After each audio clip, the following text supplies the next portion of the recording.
Welcome to The Explainer. Today we're jumping right into a pretty charged political segment from Blaze TV that breaks down the wildly heated Los Angeles mayoral race.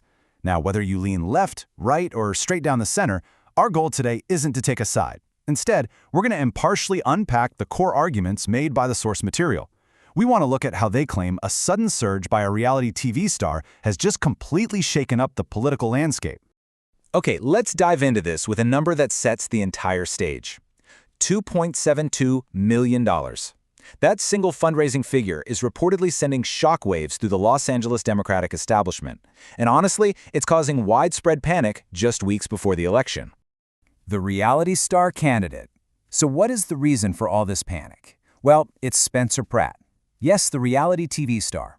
The source argues that his completely unorthodox campaign is actually a brilliant strategy that's offering a sudden, viable off-ramp for dissatisfied voters, and it's creating an unexpected disruption in a massive mayoral race. Now, the fundraising discrepancy. You know, in politics, money really tells the story of momentum, and recent financial data shows the tide turning incredibly fast. And this brilliantly illustrates where that momentum becomes absolutely undeniable. You have Spencer Pratt pulling in that $2.72 million. Compare that to the incumbent, Karen Bass, sitting at $283,000, and candidate Nithya Raman at just $41,000. I mean, Pratt raised roughly 10 times as much money as Bass in just 1 month. To put that into perspective, it is a definitive sign that this movement is gaining some serious ground. So, Hollywood's counter strategy. How exactly is the establishment responding to this? By unleashing their big guns, Hollywood celebrities. The segment points out that this counteroffensive plays out exactly like a classic good cop, bad cop routine. On the good cop side, you have fellow reality star Lisa Rinna. In a public clip, she tries to relate, right? But she politely dismisses him, essentially saying she loves him, but we've already done the reality star thing. It's a really soft attempt to undermine his credibility by using his own TV background against him. Now, what's really interesting about this slide is the contrasting bad cop approach. Comedian Drew Carey took a much more aggressive stance online, basically telling voters to get behind someone competent and not some serial scammer without a soul or moral compass.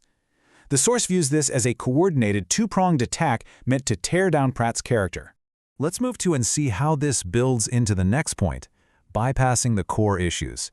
The larger critique here from Blaze TV is that this entire celebrity-driven strategy is actually a deliberate distraction. Think of it like a split-screen reality. On one side, the conversation is entirely monopolized by celebrity commentary that focuses exclusively on Pratt's TV background and his character. But on the other side, you have severe, systemic crises facing Los Angeles right now. Crises that are being completely ignored in all these glossy critiques. And we're talking about really intense, unaddressed issues here. Tent cities, open drug use near schools, rising crime rates, devastating wildfires, and fiscal mismanagement. So why does this matter to you?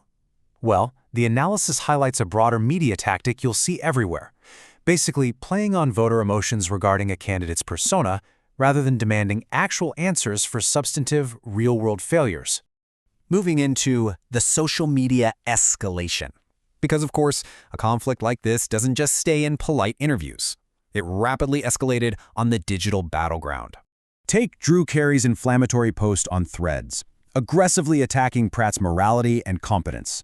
The source says it perfectly illustrates how the establishment uses highly visible cultural figures to just loudly denounce an outsider candidate in real time. So the crucial point is how Pratt chose to respond to all this. He fired right back by posting an email related to the Epstein files, allegedly naming Carey and questioning the odds of both his critics being linked to it. The Blaze TV analysis actually praises this as a tactical masterclass in shutting down opponents. However, looking at the bigger picture, it is definitely worth noting how quickly incredibly serious, real-world crimes are being casually weaponized as ammunition in this kind of digital political mudslinging. And that brings us to waning celebrity influence. Because this entire back-and-forth social media clash isn't just drama for the sake of drama. The host points out that it indicates a major shift in how the public perceives cultural elites. The strategy being critiqued basically breaks down into a specific 3-step playbook, often deployed right before an election.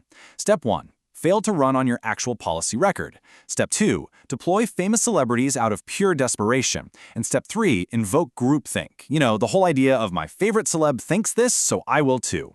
It's a tactic designed to vilify character instead of debating the actual issues. And honestly, it's something to actively watch out for in your own local elections and news consumption.